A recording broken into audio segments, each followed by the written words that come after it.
Rumors circulate, Beijing Xiangshan Park Cableway falls, authorities lock nationwide internet. Chinese real estate firms rush to sell commercial assets for quick cash out. Tragedy of businessman highlights survivor's dilemma faced by private enterprise in China. China's Cyberspace administration launches another crackdown on free speech. Chinese female internet celebrity's family arrives in the United States. Fear makes me brave. It's all covered in today's China Truths. Rumors circulate, Beijing Xiangshan Park Cableway falls, authorities lock nationwide internet. A netizen recently revealed that the cable car at Beijing's Xiangshan Park fell from a considerable height, resulting in some passengers plunging to the mountainside with their fate unknown. In more detail, the netizen named Lips shared images of the fallen cable car on Weibo, commenting, "Heart-stopping. I was in one of the dozen or so cars right behind this fallen cable car. In front, people and cars fell together, and those behind jumped off directly.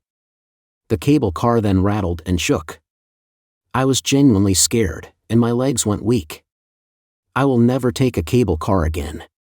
Notably, Lips emphasized that at this moment all videos on Douyin, the Chinese version of TikTok, have been taken down and deleted.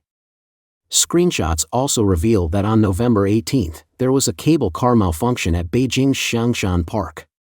Municipal leaders issued important instructions, and to prevent similar incidents, the Tourism Bureau in Haidian District inspected all scenic areas in the district. Currently, among the 6 scenic areas, only the cable car station at Shilin Gorge is operating normally, while high-risk projects in other scenic areas have been shut down.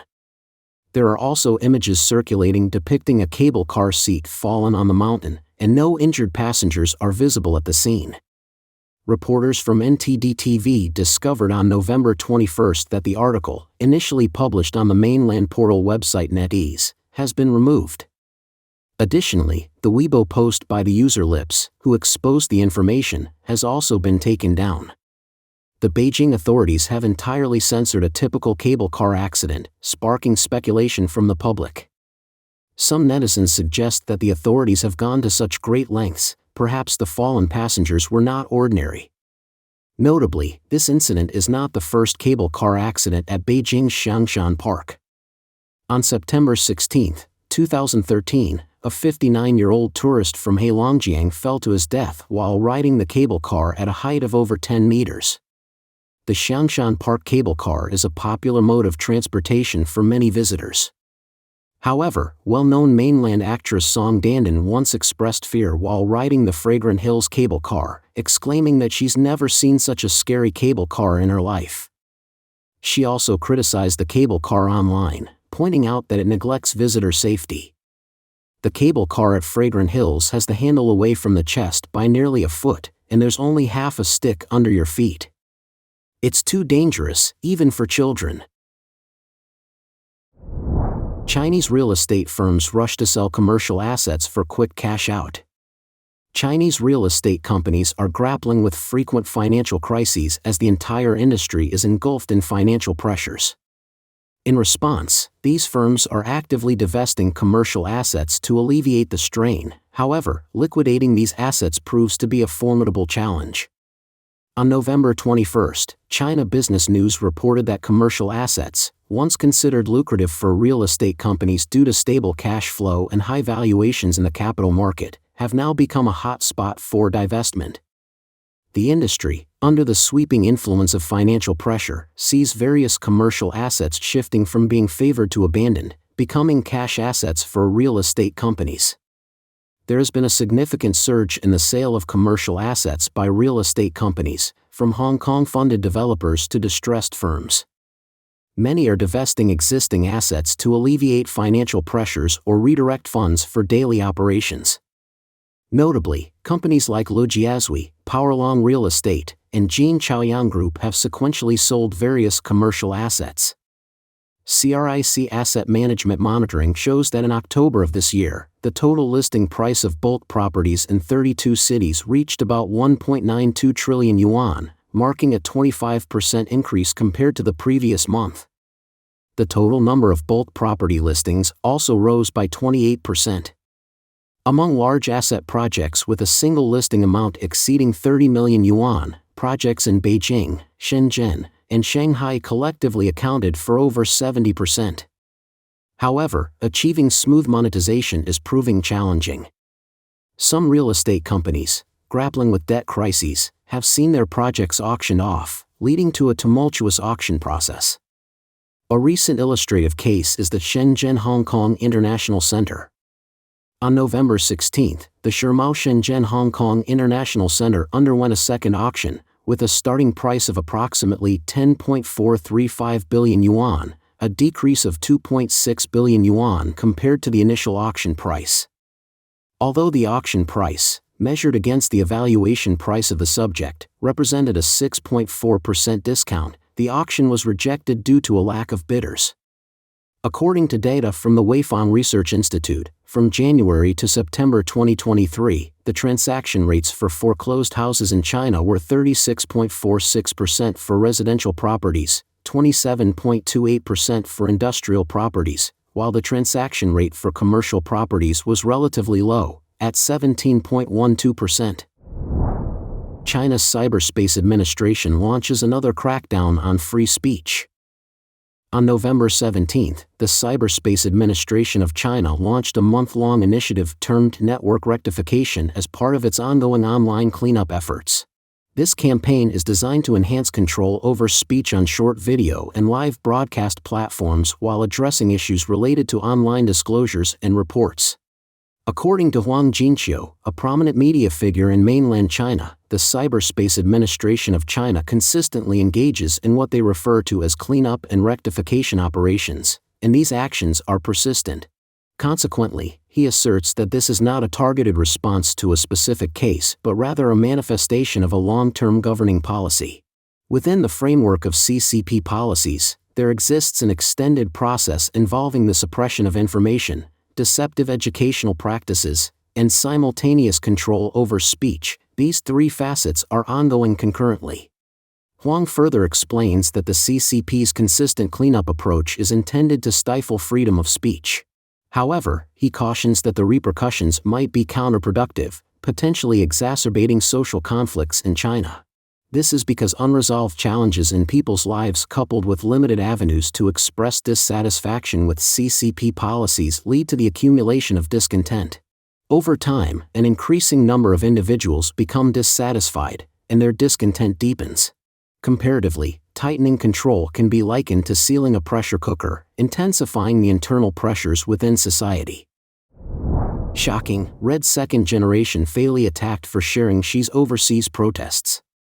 During the APEC summit in the United States, the paramount leader of the Chinese Communist Party, Xi Jinping, faced unprecedented overseas protests, marked by rare and violent clashes between protesters and individuals reportedly hired by the CCP to welcome him.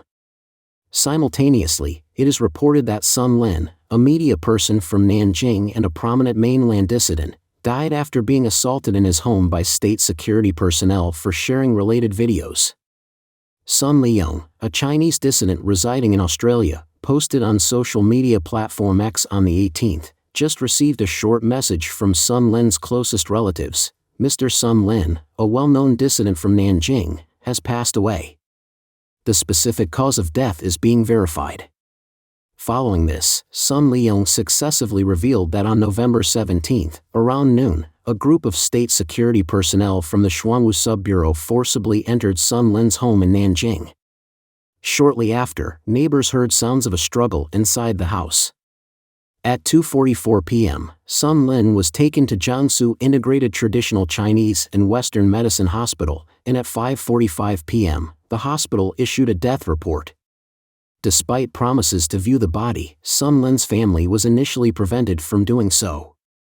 After Sun Lin's death, state security also took control of Sun Lin's daughter, Sunny Jia.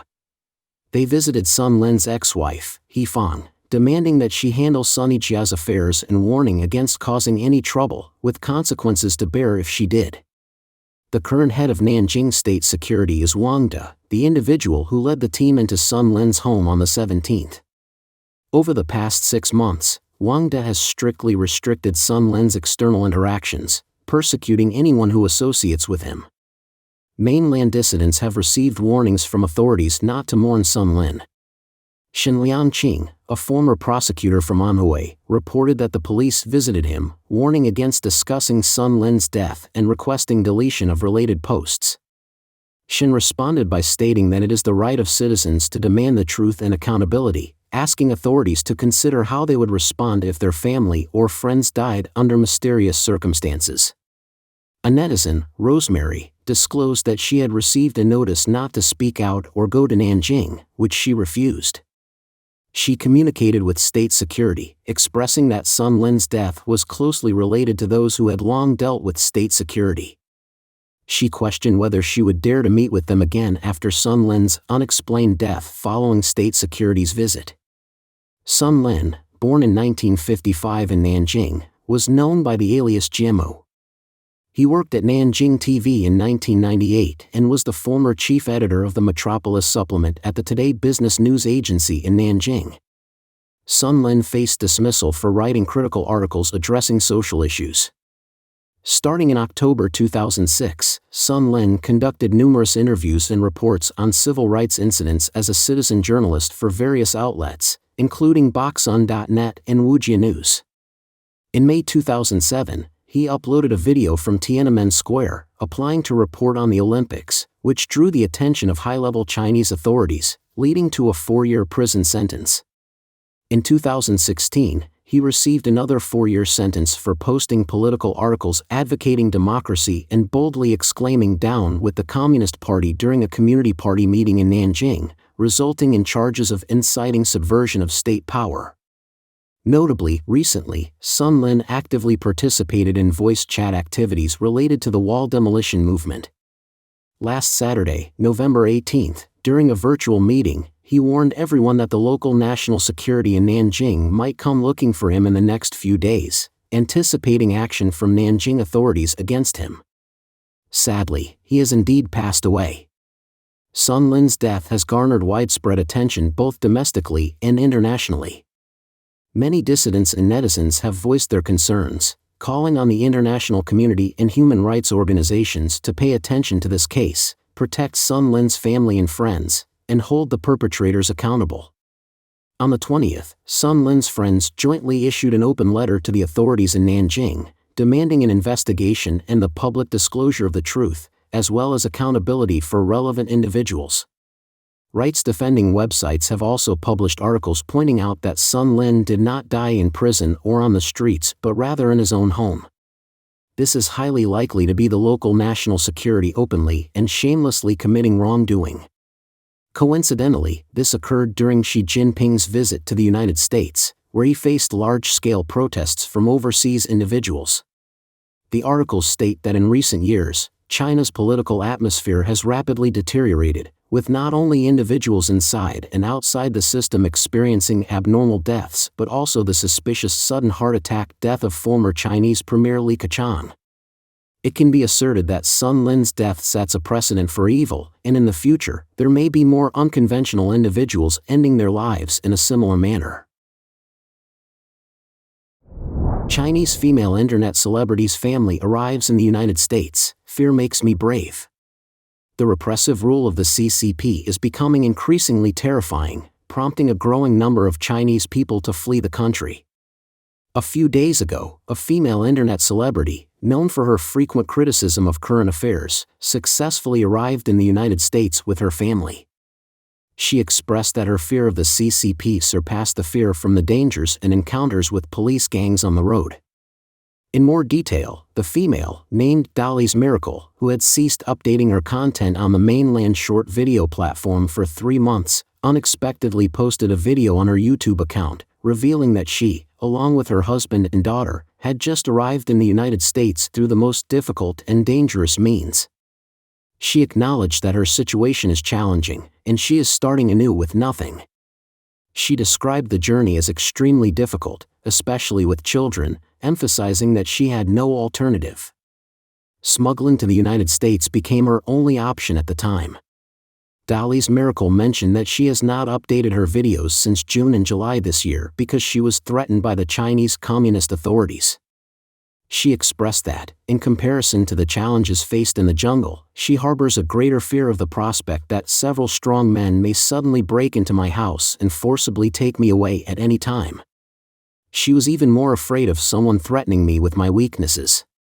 She recounted an incident where her daughter, during the journey, remarked, "I hope those bad uncles who caught you," referring to the CCP public security, "will all die." Her daughter believed that without them, we wouldn't have slept in the wet mud, we wouldn't have taken such a terrifying boat. Dad wouldn't have lost his job either. In response, she reassured her daughter that those individuals had already died of their souls and emphasized that they brought down a family. "It's really like stepping on an ant to death." Finally, Dali's Miracle cautioned the audience against opting for such a perilous route to reach the United States and instead urged them to choose a safer means to reach their ideal destination. She pointed out that on this journey, people really do die, and the reason she chose this path was that at that time, there was really no time to wait. Underneath this video, more than 100 netizens commented, congratulating the female internet celebrity for gaining a new life and wishing her smooth sailing in the United States. Some lauded her as a conscientious Chinese who dares to speak out. Dali's Miracle has accounts on Chinese video platforms such as Douyin, Kuaishou, and Bilibili. Her videos often take a critical stance against the so-called patriotic influencers, frequently condemning the Chinese Communist Party's experts and Little Pink. In recent years, the CCP has continuously used the pretext of rectifying self-media to restrict freedom of speech. According to Voice of America, in April of this year, Xian, a relatively well-known internet writer in Hunan, arrived in the United States with her daughter during the Crossing the Line movement. She stated that she had been trying to tell the truth in China, but the increasingly harsh suppression by the CCP regime has made it impossible for her to survive. Xian said that they, refer to the CCP, can't even tolerate a single article, a single account, or a single post. According to a report by the Associated Press, from January to September of this year, the U.S. Border Patrol arrested a total of 22,187 Chinese people who attempted to cross the border into the U.S., nearly 13 times more than the same period last year. Don't forget to leave a comment in the section below to share your opinions on today's topic with us. Make sure to like and subscribe to see more interesting topics from China Truths.